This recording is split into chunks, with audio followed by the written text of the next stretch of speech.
আমাদের হয়তো head coach উনি ২৬ তারিখে আসবেন।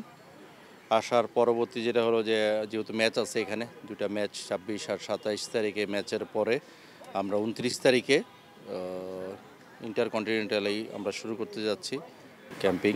আলটিমেটলি এটার পরবর্তীতে যে আমাদের সবারই একটা চাওয়া পাওয়া হলো হামজা কখন আসতেছে, সমীর সোম কখন আসতেছে।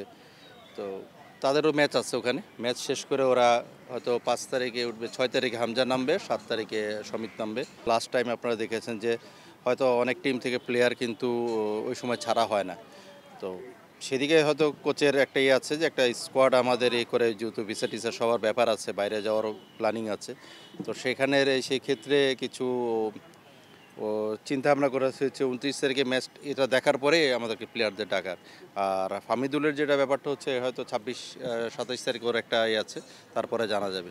আমি যতটুকু ওয়ার্ক করে এখানে দেখেছি যে আমাদের এখানে প্রায় ৫০ থেকে ৫৫ জন প্লেয়ার আছে যাদের উপরে কোচ প্রতিটা নিয়তই কিন্তু ঘুরিয়ে ফিরিয়ে কাজ করে। এখানে 23-র প্লেয়ার আছে, 20-র প্লেয়ার আছে, ন্যাশনাল টিমের প্লেয়ার আছে।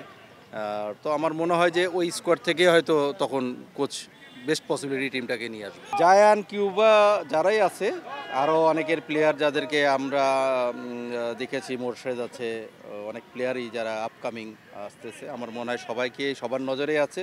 বেস্ট পসিবিলিটি টিমটাই কোচ নিয়ে কাজ করবে। ৯ তারিখ ম্যাচ খেলে আমরা সবাই চলে যাব ১৪ তারিখের ম্যাচের জন্য। সবাই তো ওখান থেকে হয়তো ১০ তারিখে আমরা যাব।